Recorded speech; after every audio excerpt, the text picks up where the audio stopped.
Hello बच्चों, विद्या मंदिर class में आपका स्वागत है।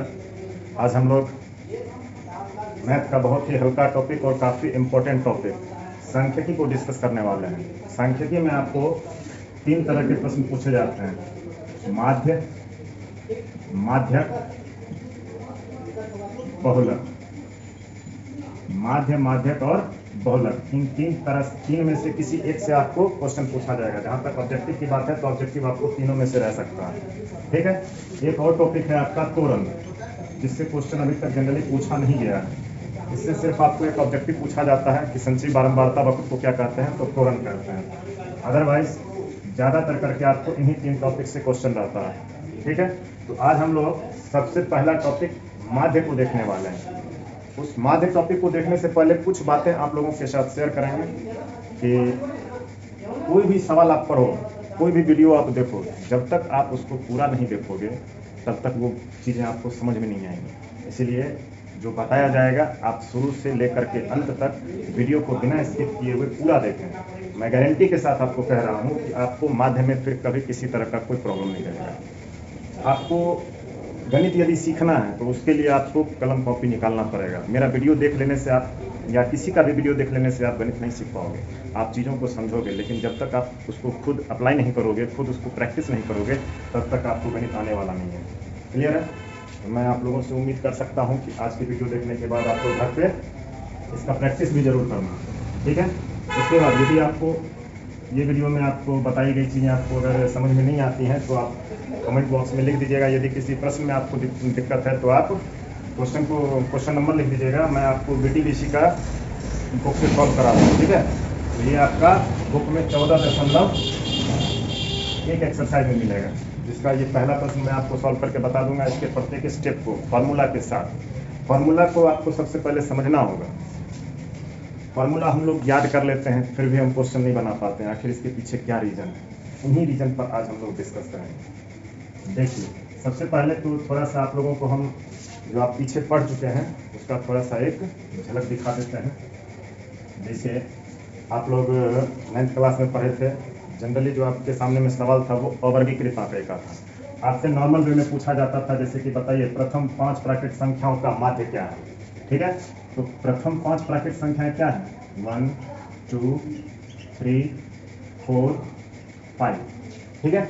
अब आपको इसका माध्य निकालने बोला जाता था। तो माध्य निकालने के लिए आप क्या सूत्र लगाते थे? x1 plus x2 plus x3 plus dot dot dot plus xn बट्टा n। देखिए, इसी सवाल को मैं आपको 3 तरीके से बताऊंगा। आपको जो आपको आसान लगे, जो आपको कम समय में बन जाए, उसको देखिए। देखिए, यहाँ पर जो मैंने लिखा है x1 plus x2 plus x3 plus dot dot dot plus xn, इसमें ये जितने भी पद आप देख रहे हो, ठीक है, ये सारे के सारे क्या हैं? x हैं। अब ये x का पहला वैल्यू हो गया, जिसको हम क्या कहेंगे? x1 कहेंगे। ये x का दूसरा वैल्यू है, इसको x2 कहेंगे। ये तीसरा वैल्यू है, ये x3 हो गया। और ये कहाँ तक गया है? 5 तक गया है। तो ये xn का वैल्यू आपका कहाँ तक गया? n का मान आपका 5 हो गया। ठीक है। अब इसको इस सूत्र पर बैठाएंगे तो क्या हो जाएगा? 1 plus 2 plus 3 plus dot dot 3 plus 4 plus 5 तक का तो नंबर ही है। अब इसको सारे को क्या करेंगे? जोड़ देंगे। और n कहाँ तक है? यानी 5 तक का ही आपको जोड़ करना है। तो आप क्या करो? 5 से भाग दीजिए। जैसे आप एवरेज निकालते हैं, सेम टू सेम माध्य भी वही है। तो इसको जोड़िए। 5 4 9 3 12 2 14 1 15, 15 बट्टा 5, 5 दिया 15। तो इसका माध्य कितना आ गया? 3। ये आपको माध्य निकालने का पहला विधि है। आप इस विधि को याद रखिए। दूसरा विधि क्या? आप इसी फॉर्मूला को आप ऐसे भी लिख सकते हैं, सिग्मा x बट्टा n। अब यहाँ देखो, ये जितने भी x के पद हैं सारे को क्या करना है? जोड़ देना है। तो यही सिग्मा को हम क्या बोलते हैं? इसको बोला जाता है सिग्मा, और जिसका मतलब होता है योग। सिग्मा का क्या मतलब होता है? योग। यानी सारे x के वैल्यू को हमने क्या किया? जोड़ दिया। तो बस इतना ना लिखना पड़े, इसी को शॉर्ट टर्म में हम सिग्मा x बट्टा n लिख देंगे।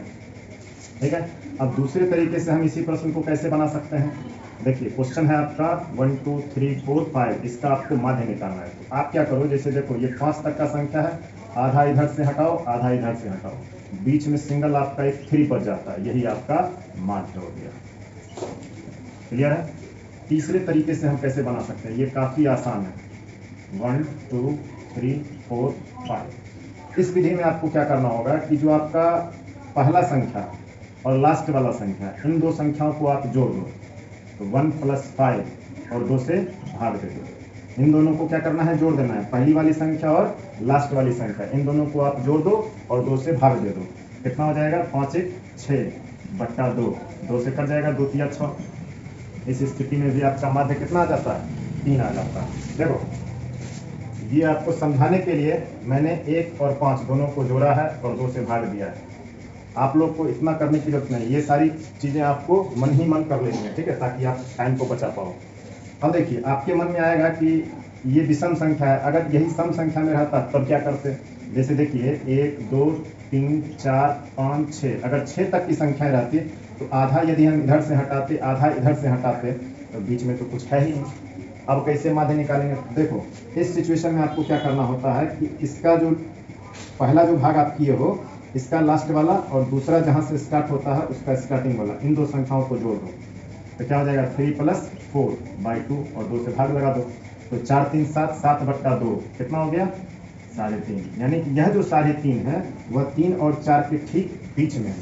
क्लियर है। अब देखो, यही अगर आप थर्ड नंबर रूल को देखो तो आपको इतना करने की भी जरूरत नहीं है, आप सीधा सीधी पहली संख्या और लास्ट वाली संख्या दोनों को जोड़ो, 1 + 6/2 कितना हो गया, 6 × 7/2। इस सिचुएशन में भी आपको आंसर में कोई फर्क नहीं आएगा, ठीक है। तो इस तरह से आप माध्य निकाल सकते हैं और आप अपना 1 नंबर पक्का कर सकते हैं। इस तरह की आप कोई भी संख्या, जैसे कि 5 तक दिए हैं, आप 10 तक का प्रैक्टिस करो, 15 तक का प्रैक्टिस करो, कोई भी संख्या ले लो, आपको इसी में बोलेगा कि प्रथम 10 पूर्ण संख्याओं का माध्य बताइए। तो पूर्ण संख्या में आपको पता है कि वो 0 से स्टार्ट होता है, तो वहाँ आप 0 से लेकर के कहाँ तक जाओगे, 10 बोला है तो 9 तक जाओगे, ठीक है। ये सब चीज़ का आपको ख्याल रखना होगा। यदि आपको प्राकृत संख्या क्या है, पूर्ण संख्या क्या है, ये सब आपको पता नहीं है, तो आप नीचे लिंक में वीडियो दिया हुआ है डिस्क्रिप्शन में, आप वहाँ पर से जा करके उन सारी चीज़ों को देख लीजिएगा। चलिए, अब हम लोग आते हैं जो आपको 10th क्लास में पूछा जाएगा, वर्गीकृत आंकड़े का माध्य, उसको कैसे निकालते हैं उसको समझने का प्रयास कीजिए।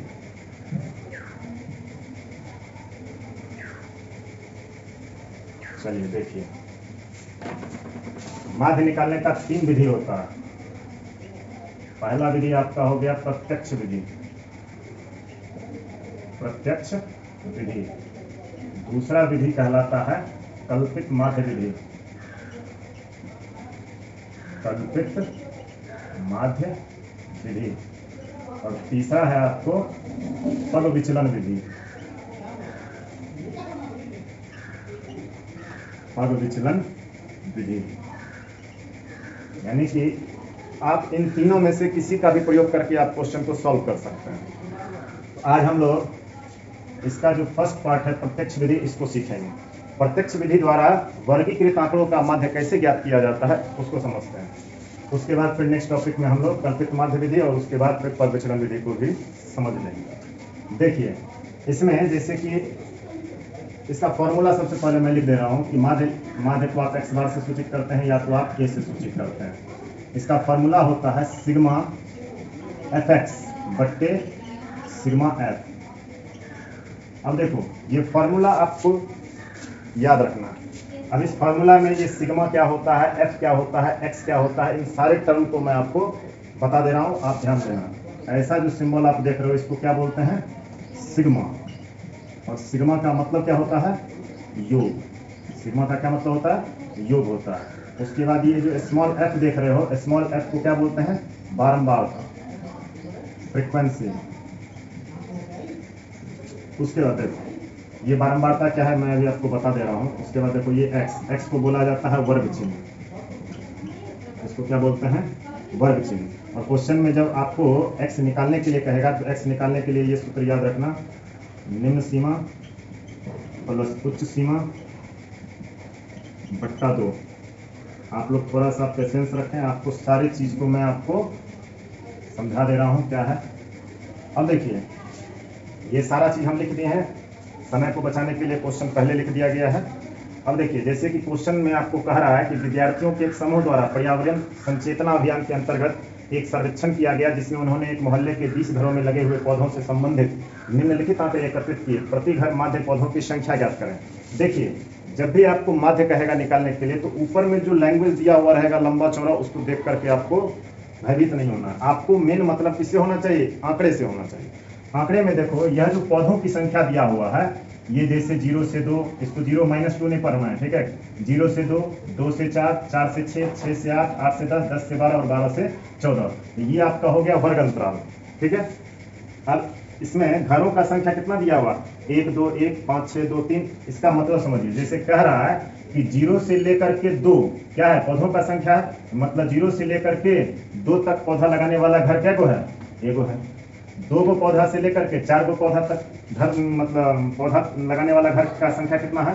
तो 2 है। अब देखो कि 2 आपका यहाँ पे भी आ रहा, 2 आपका यहाँ पे भी आ रहा, तो यहाँ पे 2 किसमें शामिल होगा? तो देखो, ये 2 आपका कभी भी ऊपरी सीमा में शामिल नहीं होता। 0 से 2 मतलब 0 से ज्यादा और 2 से कम पौधा लगाने वाला घर आपका 1 हो गया।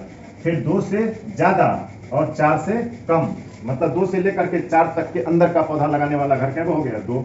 तो 2 आपका इसमें शामिल ना होकर के किसमें शामिल होगा? इसमें शामिल होगा। फिर देखो, 4 से लेकर के 6 गो पौधा के अंदर तक, मतलब 6 को शामिल नहीं करना है, 5 तक को ही रखना है, ठीक है। तो ये आपका घर कितना हो गया? 1 हो गया। तो यह जो आप देख रहे हैं ये आपका क्या है? बारंबारता, यानी कि f का वैल्यू आपको दिया हुआ है। सिंपली समझो कि क्वेश्चन में जब भी आपको माध्य देगा तो वर्ग अंतराल के सामने में जो आपको वैल्यू देगा वो आपको बारंबारता का ही वैल्यू रहता है। ज्यादा पचड़े में आपको नहीं पढ़ना है। सिंपली समझ रही कि इसके बाद वाला जो वैल्यू मिलेगा वो बारंबारता का ही होगा।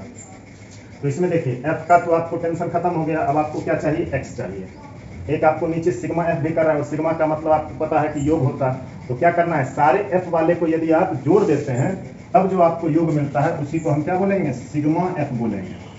हम सारे f वाले को ही जोड़ रहे हैं ना, तो ये सारे f को जोड़ दीजिए। तो 2 1 3 1 4 5 9 7 15 2 17 3 20। तो इसका योग कितना आ रहा है? 20। यही 20 आपका हो गया सिग्मा f का वैल्यू, ठीक है। अब हम लोग x निकालेंगे। x निकालेंगे तभी तो हम f और x को गुना करेंगे तो हमको fx मिलेगा, और जब हमको fx मिल जाएगा तो सारे fx को जोड़ देंगे तो वो हमको सिग्मा fx हो जाएगा, ठीक है। हमको सिग्मा fx चाहिए ना, तो ये सिग्मा fx को प्राप्त करने के लिए हमको पहले क्या करना होगा? x निकालना होगा, और जब x निकल जाएगा तो फिर क्या करेंगे? x को f से गुना करेंगे तो fx मिलेगा। सारे fx को जोड़ देंगे तो हमको सिग्मा fx का वैल्यू मिल जाएगा। तो देखिए x कैसे निकाला जाता है। तो x को निकालने के लिए मैंने कहा है कि निम्न सीमा और उच्च सीमा दोनों को जोड़ देना है और 2 से भाग दे देना। तो वर्ग अंतराल में जो पहला मान होता है, छोटा मान होता है, उसको निम्न सीमा बोला जाता है, और जो बड़ा मान होता है उसको उच्च सीमा बोला जाता है। ऐसे समझिए कि पहले वाला वैल्यू आपका निम्न सीमा होगा, दूसरा वैल्यू आपका उच्च सीमा का होगा। तो 0 में 2 को जोड़िए, कितना होगा? 2।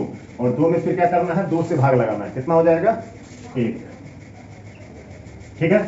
फिर 2 में 4 जोड़िए, कितना हो जाएगा? 4 2 6। 6 में 2 से भाग लगाइए, कितना हो जाएगा? 3। तो आपको बार बार जोड़ करके 2 से भाग लगाने की जरूरत नहीं है। आप सिंपली देखो कि यहाँ पे 2 का अंतर चल रहा है, ठीक है। आपको क्या करना है? इस x में भी 2 बढ़ाते चले जाना। जैसे 1 से बढ़ाएं 2, 3 हो गया। 3 से बढ़ाएं 2, कितना हो गया? 5। फिर 5 2 7, 7 2 9, 9 2 11, 11 2 13, ठीक है। अब आप x भी निकाल लिए। अब आपको क्या करना है? इस f वाले कॉलम में प्रत्येक f के मान को x के मान से गुना करना है, यानी कि यह जो f का पहला वैल्यू हो गया ये हो गया f1, और x का जो पहला वैल्यू हो गया वो आपका हो गया x1। तो f1 को x1 से गुना करना है, f2 को x2 से गुना करना है, f3 को x3 से गुना करना है। तो इस तरह से आप गुना कीजिए। तो इसको इससे गुना करेंगे, कितना हो जाएगा? 1 एकम 1, 2 तिया 6, 5 एकम 5, 7 पचे 35। तो देखो, एक चीज का ख्याल रखना कि जब भी आप इस तरह से लिखते हो तो आप प्रयास करो कि इकाई का जो अंक है वो एक सीध में हो, दहाई वाला अंक एक सीध में हो, ताकि आप जब जोड़ो तो उसमें गलती ना हो और आप जल्दी जोड़ पाओ, ठीक है। फिर नछाए 54, 11 दूनी 22 और 13 तिया 39, ठीक है। अब हमको क्या करना है? सिंपली इसको जोड़ देना है। तो 6 1 7 5 12 5 17 4 21 2 23 28 9 32, 32 का 2, हाथ में 3, 3 2 5 5 5 10 10 3 13, 13 और 3 16, 162 हो गया। तो ये आपको क्या हो गया? सिग्मा fx, क्योंकि आपने fx वाले सारे को जोड़ दिया, तो ये आपका हो गया सिग्मा fx का वैल्यू। आपका 90% काम बन चुका है। अब आपको क्या करना है? माध्य निकालना है। तो माध्य निकालने के लिए फार्मूला हम क्या जानते हैं? सिग्मा fx बट्टे सिग्मा f। अब इसमें देखिए, सिग्मा एफ का मान कितना है 162, इसके जगह पे हम क्या करेंगे 162 डाल देंगे। फिर उसके बाद क्या करना है सिग्मा एफ का मान कितना है 20, इसकी जगह पे 20 डाल दो। दोनों देखो 2 से कट रहा है, 2 से काट दो, 2 है 20, 2 8 16, 2 1 2, 81/10 आया। अब आपको क्या करना है देखना है कि नीचे में 10 है, एक के आगे में 1 0 लगा हुआ है, तो स्वाभाविक है कि यह एक अंक छोड़ करके दशमलव आपको दे देना 8.1, यही आपका क्या होगा माध्य निकलेगा। तो इस तरह से आप माध्य निकाल सकते हैं। एक विधि को आप अच्छे तरीके से समझ लीजिए, इसी प्रोसेस पे आप कोई भी सवाल को सॉल्व कर सकते हैं। ठीक है, तो आज हम लोग प्रत्यक्ष विधि को देखें कि प्रत्यक्ष विधि से माध्य कैसे निकाला जाता है, और साथ ही साथ इसका जो ऑब्जेक्टिव होता है उस ऑब्जेक्टिव को आप सिंपली कैसे तुरंत का तुरंत बना सकते हैं, जिसमें कि मैंने कहा था कि फर्स्ट वाले नंबर को आपको क्या करना है लास्ट वाले नंबर के साथ जोड़ देना है और 2 से भाग दे देना है। इन दोनों को जोड़ना है और 2 से भाग दे देना है। तो इस तरह से सिंपली आप ऑब्जेक्टिव को भी कवर कर लोगे, एक भी सवाल गलत नहीं होगा। उसके बाद इसको आप सब्जेक्टिव वाले को इस तरह से प्रत्यक्ष विधि से बना सकते हैं। अगले क्लास में हम लोग कल्पित माध्य विधि से कैसे बनाया जाता है इसको देख लेंगे। उसके बाद फिर पद विचलन विधि से माध्य को कैसे निकाला जाता है उसको देख लेंगे। तो आज का क्लास इतना ही रखते हैं। यदि आपको मेरी बातें समझ में आ रही है, आपको अच्छा लग रहा है, तो आप इस वीडियो को एक लाइक कर दें और साथ ही साथ अपने दोस्तों के साथ इसे ज़्यादा से ज़्यादा शेयर करें। और हाँ, विद्या मंदिर फैमिली का हिस्सा बनने के लिए चैनल को यदि आपने अभी तक सब्सक्राइब नहीं किया है तो इसको सब्सक्राइब भी कर दें और बगल में जो घंटी है उसको भी ज़रा दबा दें और ऑल को सेलेक्ट कर लें, ताकि मेरी जो नई वीडियो है वो आप तक तुरंत से तुरंत पहुंच सके। धन्यवाद।